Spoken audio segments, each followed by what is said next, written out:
দর্শক, শিল্প সাহিত্য ও সংস্কৃতি বিষয়ক অনুষ্ঠান খোলা জানালায় আমন্ত্রণ। সঙ্গে আছেন দুইজন অতিথি, মাসুদ কবির, থিয়েটারের সাথে সম্পৃক্ত, এবং উপস্থিত আছেন নাট্য নির্মাতা আরিফুর ভাই। আরিফুর ভাই কেমন আছেন? জি আলহামদুলিল্লাহ ভালো। কি নিয়ে ব্যস্ত আছেন এখন?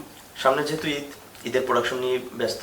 আমরা যারা ফ্রিল্যান্স ডিরেক্টর তাদের ঈদ কোরবানিতে, স্পেশালি যারা একটু অত নামি দামি ডিরেক্টর নয়, তাদের ক্ষেত্রে হয় কি ঈদ কোরবানি বা বিভিন্ন অকেশন যেগুলো পূজা পার্বণ, এই ক্ষেত্রে আমাদের জন্য একটা সুবর্ণ সুযোগ। আচ্ছা আচ্ছা। কারণ দেখা যায় ঈদের মধ্যে 7 দিন ব্যাপী একটা অনুষ্ঠান মালা সাজিয়ে থাকে বিভিন্ন চ্যানেল। সেই 7 দিনে অসংখ্য নাটক প্রচার। আচ্ছা আচ্ছা। নাটক, টেলিফিল্ম, এই ক্ষেত্রে গুণগত মান যদি বলেন, মানে অন্যান্য সময় নাটক এবং ঈদ কেন্দ্রিক, পূজা কেন্দ্রিক নাটক, তড়িঘড়ির একটা বিষয় থাকে, অনেক কিছু একটা সীমাবদ্ধতা থাকে। আবার মানে বাংলা ভাষায় যে একটা প্রবাদ বাক্য আছে না, যত চিনি তত মিঠা।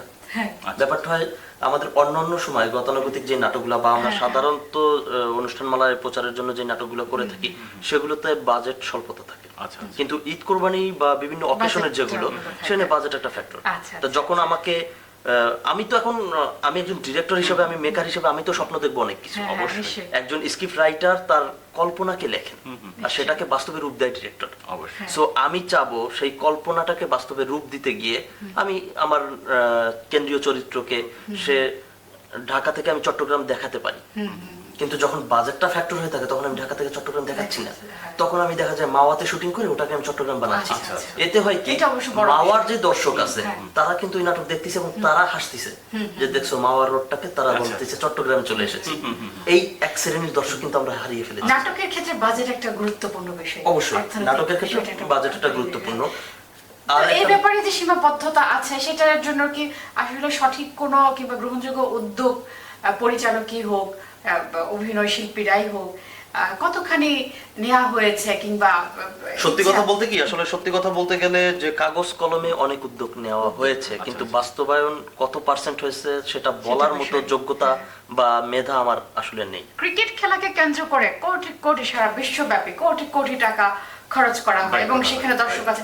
শিল্প সাহিত্য সংস্কৃতির ক্ষেত্রে পৃষ্ঠপোষকতা এত কম কেন? নাই বললেই চলে সেই অর্থে, সেই তুলনায়। যেমন খুব সোজা একটা হিসাব করলে আপনি বুঝতে পারবেন, যদি এখানে ওয়াজ মাহফিল হতো, সেখানে অর্থনৈতিক একটা বিষয়, ওয়াজ মাহফিল হতো কিংবা এরকম আলোচনা অনুষ্ঠান হতো, সেক্ষেত্রে দেখবেন পৃষ্ঠপোষক পাওয়া যাবে না। কিন্তু গানের একটা প্রোগ্রামে পৃষ্ঠপোষক অনেক পাওয়া যাবে, যেখান থেকে যত আর্নিং হবে সেখানে তত ইনভেস্টমেন্ট আসবে। তো ক্রিকেট খেলা হচ্ছে ইন্টারন্যাশনাল পর্যায়ে। যখন বাংলাদেশ আর ভারতের খেলা হবে তখন শুধু বাংলাদেশ থেকে ইনকাম হচ্ছে না, তখন ভারতের একটা মার্কেট বাংলাদেশে ঢুকে যাচ্ছে এবং বাংলাদেশের অনেক প্রোডাক্ট ভারতে চলছে। সেই দিক থেকে বাংলাদেশ ভারতের একটা দেখা যাচ্ছে ব্যবসা করার সুযোগ আছে।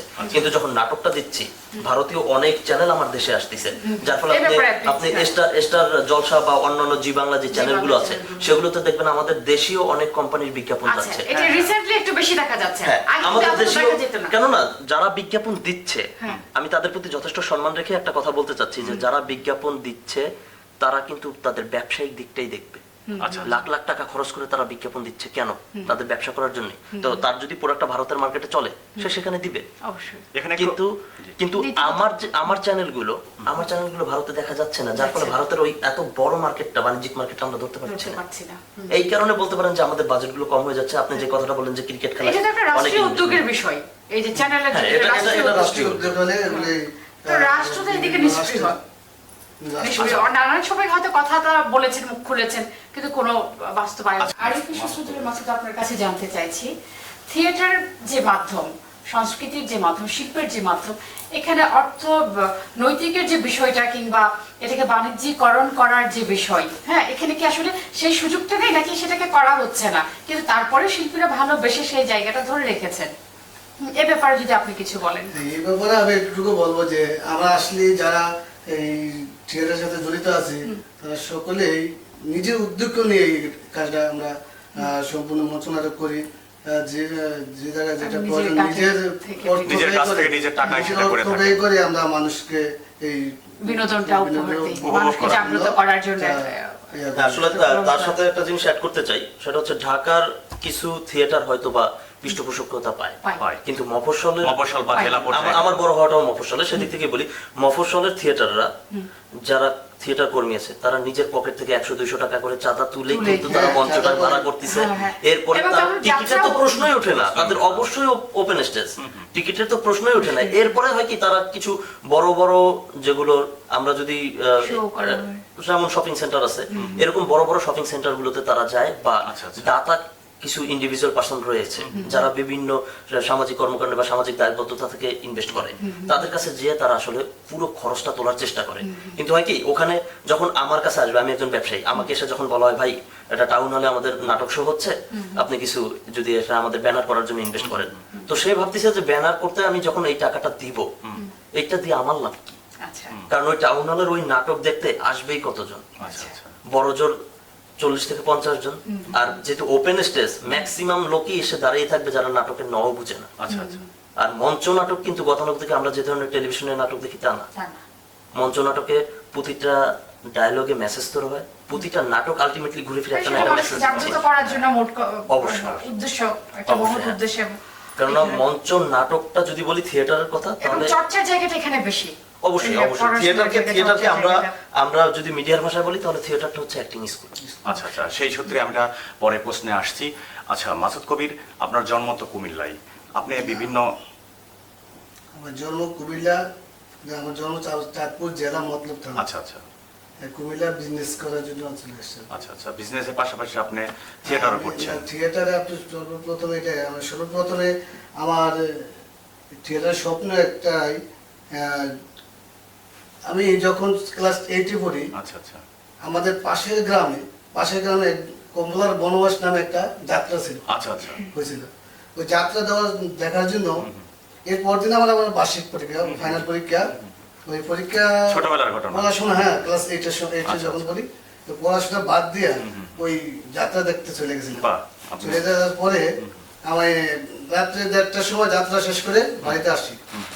আসার পরে আমার আব্বা ঠিক এতটুকু একটা গাড়ি নিয়ে আমার দরজার সামনে দাঁড়ায় দিয়েছে, আচ্ছা আচ্ছা আচ্ছা যে আসলি মানে। হুম হুম হুম। আমি এই গাড়িতে দেখে তো আমি আর বাড়িতে আসিনি, পারিবারিক কোনো হেল্প পান নাই আপনি? না কোনো হেল্প পাই নাই। আচ্ছা।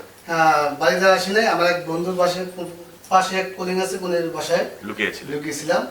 সকালবেলা ওই বন্ধুর বাসার থেকেই পরীক্ষার হলে চলে গেছিলাম। আচ্ছা আচ্ছা ঠিক আছে, পরীক্ষার হলে আল্লাহ দিলে ওই পরীক্ষা আমি ফার্স্ট করছিলাম। দ্বিতীয়তে যখন আমি বিকালবেলা পরীক্ষা শেষ করে আবার বাড়িতে আসলাম, আসার পরেও দেখি আমার বাপ সোজা, বাহ, হ্যাঁ যাত্রা দেখতে যাবা, হুম হুম হুম। দেখাই। খুব শাসন হ্যাঁ, করেছে। শাসন। আচ্ছা সেই সূত্রে ধরো আরো আমরা আপনার এই বিস্তারিত ঘটনাগুলো শুনবো। তো আরিফ ভাই, যে এই জিনিসটা জানা দরকার যে আপনার বর্তমানে পরিপ্রেক্ষিতে দেখা যাচ্ছে যে বাজেট নিয়ে যে কথাটা হলো, আসলে সেই কথাটা এখনো ক্লিয়ার হলো না। বাজেট কি সবসময় কাজের মূল্য বা কাজের গুণগত মান নির্ণয় করে কি আপনি মনে করেন? আমি মনে করি আসলেই তাই। যদি আপনি একজন মিডিয়া ব্যক্তিত্ব হিসাবে ধরেন, তাহলে এখানে আমার সামাজিক দায়বদ্ধতা আছে। আচ্ছা, শিল্পকে নিয়ে তো আসলে ব্যবসা হয় না, সেটাই। শিল্প তো করতে হয় মনের আনন্দের জন্য, মনের খোরাকের জন্য। কিন্তু as a man, as a human, মানুষ হিসেবে আমার তো সংসার শিল্পটা দেখতেছে না। নিশ্চয়ই। আমার মাস গেলে বাড়ি ভাড়া দিতে হবে, সাংসারিক অনেক খরচ আছে, এগুলো কোথা থেকে আসবে? এখন আমি যদি মানে আমার বাবার জমিদারি আছে, সেই জমিদারি একের পর এক বিক্রি করবো আর নাটক বানাবো, তাহলে তো না, তা তো। সো আমাকে এখানে দেখতে হচ্ছে এই করে বাজেট। করেই আর আর কি। যারা ইনভেস্ট করছে তারাও তো তাদের সেই ভালোর দিকটাই দেখবে। তাদের লাভের একটা জায়গা থাকতে হ্যাঁ, যদি হবে। নাটক থেকে বা আমি এই যে মিডিয়াতে ইনভেস্ট করে যদি 10 টাকার জায়গায় আমি 12 টাকা প্রফিট না করতে পারি, তাহলে তো এর চেয়ে ভালো কারণ বাজার আরো দেরি করে। আরিফ, মঞ্চ নাটক নিয়ে আপনি বলেন যে এখানে তো আপনার এই ব্যাপারে ধারণা আছে এবং আমি জানি ব্যক্তিগতভাবে খুবই অনুপ্রাণিত এবং এই বিষয় নিয়ে আপনার একটা মাথা ব্যথাও আছে। এই জন্য মাথা ব্যথা আছে আমি আপনার, আচ্ছা একটা সময় কিংবা একটা পিরিয়ড পর্যন্ত ছেলে মেয়েরা মঞ্চ নাটক করে, যারা করে তারা একটা সময় এসে ঝরে যায় বলতে এটাকে পেশা হিসেবে নেওয়ার, এই ক্ষেত্রকে পেশা হিসেবে নেওয়ার পর্যাপ্ত সুযোগ নেই, যেহেতু একটা সময়ের পর জীবিকার দায় নিতে হয় একজন শিল্পীকে, যে বিগত সময়ে শিল্পী ছিল। কিন্তু একজন শিল্পী এই জায়গাটাকে কেন প্রফেশনালি নিতে পারছে না, কেন অর্থনৈতিক সুযোগটা নেই? হ্যাঁ, এবং অর্থনৈতিক সবকিছুই এখন সবকিছু বাণিজ্যিক, শিল্প সাহিত্যের ক্ষেত্রে অনেক পিছিয়ে এবং মঞ্চের ক্ষেত্রে, মঞ্চ নাটকের ক্ষেত্রে আরো বেশি দুরবস্থা। এই ব্যাপারে আপনার অভিজ্ঞতা এবং আপনার মতামত যদি দুজনের কাছে আমার প্রশ্ন। আপনি হ্যাঁ, আমি যেটা বলতে চাই যে আপনি এখান থেকে যদি চট্টগ্রামে যেতে চান তাহলে আপনার কিছু প্রিপারেশন আছে, বাসা আপনাকে ব্যাগ গুছিয়ে নিতে হবে, অবশ্যই। তারপর আপনি বেরিয়েই নিশ্চয়ই বাস স্ট্যান্ডে যেতে পারবেন না, আপনাকে সেক্ষেত্রে রিক্সা বা সিএনজি বা অন্য কোনো মাধ্যমে যেতে হবে। যাওয়ার পরে আপনি টিকিট কেটে দেন চট্টগ্রামে যাবেন। এই ক্ষেত্রে আপনার মূল খরচ কোনটা? টিকিট কেটে চট্টগ্রামে যাও অতটুকু, অবশ্যই। নাকি বাসা থেকে বেরিয়ে যে গেলেন রিক্সায় অতটুকু কেন বলছেন না? সেটাই। এটা হচ্ছে আপনার প্রিপারেশন। আচ্ছা আচ্ছা। সো আপনাকে যদি অ্যাক্টিংটাকে বা শিল্পটাকে যদি পেশা হিসেবে নিতে হয় তাহলে কিছু প্রিপারেশন আছে। আপনি ততটাই মজবুত হবেন মিডিয়াতে যতটা আপনার ভিত্তিটা Strong হবে। স্ট্রং হবে। সেক্ষেত্রে হচ্ছে থিয়েটারটা হচ্ছে বেস। আচ্ছা আচ্ছা। থিয়েটার আপনি যত করে আসবেন সেখান থেকেই আপনার ভিত্তি এখানে মজবুত ভিত্তিটা হবে। মজবুত হবে। আসলে সত্যি কথা বলতে কি, আপনি ভালো করে মিডিয়াতে খেয়াল করুন, সেই সকল শিল্পীরাই টিকে আছে যারা আসলে থিয়েটার করে এসেছে। আচ্ছা আচ্ছা। এর বাইরে বিভিন্ন মডেলিং বা একটা সময় তো তাদেরকেও রাখা হচ্ছে না, যেমন রামেন্দ্র মজুমদার আমরা জানি, উনি থিয়েটার করা একজন মানুষ এবং গুণী মানুষ। হ্যাঁ গুণী মানুষ। আসলে- তুলসী মজুমদার, আসলে এই কি মানুষগুলো তো তাদেরকে- আমি শুনি প্রায় শোনার সাক্ষাৎকারে বলেন যে হ্যাঁ আমাদেরকে ডাকা হলে আমরা অবশ্যই আসবো। তাহলে সেই ক্ষেত্রে তারা একেবারে বঞ্চিত হয়ে যাচ্ছে তো একটা সময় পর থেকে, তাদেরকে ডাকা হয় না, পুরো বিষয়টা চলে গেছে পরিচালকের উপর। হ্যাঁ, উনি এক্ষেত্রে কাজ- আপনার ইনফরমেশনটা আংশিক সত্য। আচ্ছা, আসলেই আচ্ছা। তাদেরকে ডাকা হচ্ছে না কথাটা ঠিক না। আচ্ছা। কিন্তু তারা অভিযোগ যে কিন্তু ধরনের শোনা যায়, হ্যাঁ। তারা যে ধরনের স্ক্রিপ্ট পছন্দ করেন সেই সে ধরনের script script মিলছে না, ঠিক এটাও হচ্ছে শোনা যায়, এই এখন কথা হচ্ছে, এখন ট্রেন্ডটা যেভাবে চলছে, হ্যাঁ। আচ্ছা আচ্ছা। এখনকার জেনারেশন ফানি কমেডি কাজ পছন্দ করে, আবার একটা শ্রেণী আছে যারা রোমান্টিক কাজ পছন্দ করে। আচ্ছা আচ্ছা। কিন্তু আপনি যাদের কথা বলেছেন অর্থাৎ সিনিয়র আর্টিস্টরা, তারা হয়তো বা দেখা যাচ্ছে স্যাড এগুলো accept করতে স্যাড পারছেন কাজ না, হ্যাঁ। পছন্দ করেন। এই এখন আমি generation-এর চাহিদা আমি যদি একটা পাচ্ছে না। পরকীয়ার গল্প দেখাই, হ্যাঁ, হ্যাঁ, সেটা আমার মার্কেট ভ্যালু আছে, কিন্তু আমি কি পরকীয়ার গল্প নিয়ে আবুল হাসানের কাছে যেতে পারবো? আমি কি পরকীয়ার গল্প নিয়ে সেই না, এটা তো শিল্প, কেন যাওয়া যাবে এটা তো না? আসলে ওটার বাধা অবশ্যই নেই। যাওয়া এক্ষেত্রে যাবে, এখানে কিন্তু কোনো সীমাবদ্ধতা কিন্তু থাকার সমাজ, কথা না। হ্যাঁ, কিন্তু আমাদের সমাজ না, দৃষ্টিভঙ্গি এক্ষেত্রে হ্যাঁ। দৃষ্টিভঙ্গি না, আসলে আমাদের সমাজ যাকে একবার চোর হিসাবে মেনে নিয়েছে তাকে চোর হিসাবেই দেখতে খুব পছন্দ সাধু হিসেবে করে। তাকে অ্যাকসেপ্ট করতে পারে না। কারণ কি, আপনি দেখেন মিশা সওদাগর, সে কি ভিলেন না আর্টিস্ট? হ্যাঁ, তাকে ভিলেন। ভিলেন। সে কিন্তু ভিলেন, আপনি কিন্তু হ্যাঁ, আর্টিস্ট কিন্তু বলেন নাই তাকে, না। সে তো অভিনয় শিল্পী ভাই। হ্যাঁ, হ্যাঁ। ভিলেন তো একটা ক্যারেক্টার মাত্র। কিন্তু আপনার বলা উচিত ছিল যে সে একজন আর্টিস্ট, তাকে কখনোই আর্টিস্ট হিসেবে প্রেজেন্ট করি নাই। এই ক্ষেত্রে শিল্পীরও তো একটা দায় আছে যে বিভিন্ন চরিত্রে অভিনয় করা, নিজেকে সব চরিত্রে মানিয়ে চরিত্রে নেওয়ার একটা মানিয়ে বিষয়। নেওয়া। এক্ষেত্রে তো শিল্পী একটা জায়গায় কি আটকে যাচ্ছেন, হয় নায়ক নয়তো ভিলেন। এখানে সব পুরোটা ধরনের চরিত্রে অভিনয় করা। না, ব্যাপারটা হচ্ছে দর্শক যখন আমাকে হিরো হিসাবে রিসিভ করবে তখন ডিরেক্টর কি করে, দুইটা ওয়ে আছে। একটা হচ্ছে যেটা চলছে সেটা চালাবো, নাকি আমি নতুন কোন একটা ওয়ে ক্রিয়েট করব যেটাই চলবে। আচ্ছা আচ্ছা। এতখানি রিস্ক নেওয়া তো যায় না। এমন হতে পারে মিশা ভাইকে দিয়ে প্রথম যখন ভিলেন করা হয় তখন সে ভিলেন হিসেবে এতটা পপুলারিটি পেয়ে গেছে, পরের ছবিতে আমি যদি ভিলেনের জায়গায় তাকে হিরো দেখাই, অথবা একজন ভালো ভাই হিসেবে দেখানো হয়, সেক্ষেত্রেও মেনে নিতে পারে। সিনেমাটা তো ফ্লপ করতে Flop পারে, করতে পারে। কেননা আমাদের দেশে তো প্রোডিউসার নাই, হ্যাঁ। আমাদের সবাই ইনভেস্টর। আচ্ছা। প্রযোজক আর অর্থ লগ্নিকারী দুইটা আলাদা মিনিং। অবশ্যই। প্রোডিউসার হচ্ছে যে কিনা ইনভেস্ট করবে আপনাকে, অবশ্যই একটা ক্রিয়েটিভ কাজ করতে গেলে টাকার পয়সার দরকার আছে, এখানে সকল ব্যয়ভার সে বহন করবে, কিন্তু শর্ত একটাই, তিনি লস এবং লাভ উভয় মেনে নেবেন। যদি এটা লস হয়, ওকে ডান, পরের কাজে আমরা বেটার করব যাতে করে লাভ হবে। লাভ হবে। কিন্তু আমাদের প্রোডিউসাররা হয়, আমি সবার কথা বলছি না, কিছু কিছু ক্ষেত্রে হয় কি, আপনি যখন একটা প্রস্তাব দিবেন নাটকের, তখন জিজ্ঞেস করবে বাজেট কত, এত টাকা পাবো কত। আচ্ছা। তো এটা তো হচ্ছে আগেই ফুললি কমার্শিয়াল। আগে বাণিজ্যটা আগে আমি দেখি। প্রোডাক্ট তৈরি করতে পারিনি, আমি কিভাবে বলবো যে বাণিজ্যের এটা কথা কত টাকা বিষয়টা। পাবো? এই সংখ্যাটাই হয়তো বেশি, যে কারণে আমরা যার আমাদের কারণে জায়গা আমাদের, থেকে হ্যাঁ, আমাদের যার কারণে হচ্ছে কি, নাটক, এখন আমাকে তো মানে বানানোর সিনেমা আগে থেকে, বানানোর আগে আমি তার যে ইনভেস্টটা আমার যখন অ্যাকাউন্টে ঢুকে তখন আমার মাথায় চিন্তা আসে তাকে এত টাকা রিটার্ন দিতে হবে, তাহলে কিভাবে দিতে পারবো?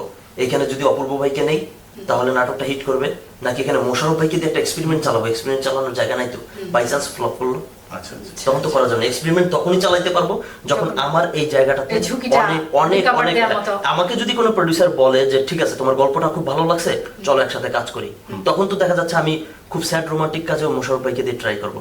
তখন এমন না, মোশাররফ ভাই অনেক গুণী একজন অভিনেতা, আচ্ছা। তিনি নিজেকে ভেঙেছেন, প্রতিটা নাটকে ভেঙেছেন এবং ভাঙছে। যেটা জাহিদ হাসান ভাই প্রুভ করে দিয়েছেন। জাহিদ হাসান এমন একজন আর্টিস্ট যার কিনা 6 বছরের বাচ্চা থেকে শুরু করে 60 বছরের বৃদ্ধ পর্যন্ত ফ্যান। হ্যাঁ। Sure. তিনি তো দেখিয়ে দিয়েছেন যে আমি কোন একটা ফিক্সড জেনারেশনের না, সেটাই আমি ফিক্সড জেনারেশন নাই। জাহিদ হাসান ভাই যখন নায়কের চরিত্রে একটা খুব সময়- হিরোইজম দেখাচ্ছিলেন তখনই ফানি একটা ক্যাটাগরি ক্রিয়েট হয়ে চলে গেছে, এসেছে। আর যখন ফানি ক্যাটাগরি ক্রিয়েট হয়েছে তখন তিনি আরমান ভাই দিয়ে টার্ন নিলেন। বাহ। আবার আরমান ভাই থেকে যখন দেখলেন যে Sentimental Selim। মেসেজ থ্রো করা শুরু করলাম নাটকের মাধ্যমে, তখন আবার তিনি ছেড়ে দিয়েছেন। সৈয়দুজ্জামান সেলিম ভাই তাকে আমরা সবসময় তাকে আমরা পজিটিভ ক্যারেক্টার দেখতাম, কিন্তু বিগত কয়েকটা চলচ্চিত্র দেখেন ফুললি নেগেটিভ ক্যারেক্টার।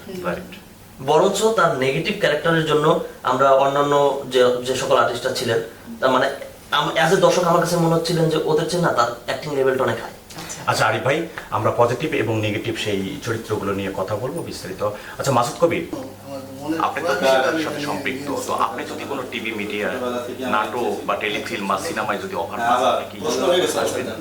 ছোটবেলা থেকে আমার ইচ্ছে ছিল যে আমি একজন নাট্যকার হব, একজন অভিনেতা হব। এরকম আমার স্বপ্ন ছিল, এবং স্বপ্ন ছিল বিধে আমি মঞ্চ নাটক, এখনো থিয়েটার করছেন? হ্যাঁ, এখনো থিয়েটারের সাথে জড়িত আছি। হ্যাঁ, যদি ভবিষ্যতে কেউ এই ধরনের অফার আসে, হ্যাঁ অবশ্যই। তো আপনি কোন ধরনের চরিত্রে করতে চান আর কি, পজিটিভ না নেগেটিভ? অবশ্যই পজিটিভ। আচ্ছা আচ্ছা আচ্ছা আরিফ ভাই, আপনার কাছে আসতে হয়, তো এই যে থিয়েটারের সাথে যারা সম্পৃক্ত তা ওনারা স্বপ্ন দেখেন যে টিভি নাটকে বা টেলিফিল্মে বা সিনেমায় আসার যে একটা ইচ্ছা প্রকাশ করে, তো তাদের ক্ষেত্রে কতটুকু সুযোগ আপনারা দিবেন বলে মনে করেন? আমি শুধু এটাই বলতে চাই, যারা এই মিডিয়াতে শিল্পী হওয়ার ইচ্ছা নিয়ে থিয়েটার করেন তারা কখনোই শিল্পী হতে পারে না। যারা ভালোবাসা ভালো লাগাটা থেকে করেন তারা একটা পর্যায়ে যে দেখা যায় শিল্পী হয়ে যাচ্ছে। আমাদের হুমায়ুন ফরিদি তো থিয়েটার আর্টিস্ট ছিলেন, তিনি কি কখনো টার্গেট রেখেছিলেন চলচ্চিত্রে যাবেন? বাট তিনি অভিনয় শিল্পী, তিনি অভিনেতা এবং মহান একজন অভিনেতা, যার মেধার বলে, যার প্রতিভার ঝলক আমরা সবাই দেখেছি। সো আমি এটাই বলবো, আসলে আমরা নাট্য নির্মাতারা থিয়েটারকে, এর আগেও আমি বলেছি যে থিয়েটারকে অ্যাক্টিং স্কুল হিসাবে ধরে নিই। সো ওই বিদ্যাটা যারা ভালো করে পড়ে আসবে তাদের জন্য সবসময় মিডিয়ার দুয়ার খোলা আছে। আচ্ছা তাই জন্য হয়। এবার আপনার কাছে আবার একটা প্রশ্ন, মঞ্চ কর্মী কিংবা মঞ্চ শিল্পীদের নিয়ে আপনার কোনো পরিকল্পনা আছে? অবশ্যই মঞ্চকর্মী আসলে মানে এই ক্ষেত্রের জন্য কিছু করা। সত্যি কথা বলতে কি, খণ্ড নাটকগুলোতে খুব একটা সুযোগ থাকে না একাধিক চরিত্রকে সুযোগ দেওয়ার, কিন্তু যেগুলো ধারাবাহিক নাটক সেখানে গল্প বড়, সেক্ষেত্রে অসংখ্য নতুন শিল্পীদের সুযোগ দেওয়ার একটা জায়গা থাকে। কেননা একটা খণ্ড নাটকে বা আমি একটা যখন ছোট গল্পকে প্রেজেন্ট করছি, সেটা তো একটা বিশেষ একটা সিচুয়েশনকে আমি প্রেজেন্ট করি। সো এখানে গল্পটা তিনজন বা দুইজন তিনজন কেন্দ্রিক, আর যেহেতু বাজেট একটা ফ্যাক্টর, আমিও চাইবো না অনেক বড় করতে। সো ওই জায়গাটা থেকে দেখা যাচ্ছে যে আমি হয়তোবা ইচ্ছে আছে কিন্তু তাকে আমি সুযোগ দিতে পারছি না। আর একটা অপ্রিয় সত্য কথা, যেটা অনেক ক্ষেত্রে চ্যানেল থেকেও আমাদেরকে রেফার করা হয় যেন একে একে নেওয়া হয়, বা এই ক্যারেক্টারটা অমুকরে দিলে ভালো হতো, এই ধরনের অনেক বাস্তবতা আমরা ফেস করে থাকি। তো দেখা যাচ্ছে তাকে আমি একটা বড় ভাইয়ের ক্যারেক্টার দিলাম, যেটা নিয়ে নাটকটার সেল ভ্যালুটা আমার কমে গেল। তিনি যথেষ্ট ভালো অ্যাক্টিং করেন। এই ক্ষেত্রে কি পরিচালক কিংবা যারা রিলেটেড আছে চ্যানেলের সাথে তারা মৌন বলতে গেলে, যেহেতু মৌন থাকতে হচ্ছে, এই ভিতরে বিষয়গুলো তো আসলে ফুলে ফেপে ওঠে। আসলে ব্যাপারটা হচ্ছে এরকমই যে তারা মৌন, সেটাও আবার সত্যি কথা, আবার বাণিজ্যিক আছে, আবার সব কথা বলতে গেলে মানে যখন আমি চ্যানেলে বসে নাটক নিয়ে আলাপ করি তখন কর্তৃপক্ষ বলে যে নতুনদেরকে না নিয়ে পুরাতনদের করো, আর যখন আমি বাইরে চায়ের দোকানে বসে আলাপ করি তখন তারা বলে আর কত অপূর্বকে দেখবো, আর কত মোশাররফকে দেখবো, আর কত চঞ্চলকে দেখবো, নতুনদেরকে সুযোগ দিচ্ছ না কেন? ভাই এগুলো দেখতে দেখতে তো আমরাও বলি। ব্যাপারটা হচ্ছে এখানে, এটা ডিপেন্ড করতেছে কোন সিচুয়েশনে সে আছে।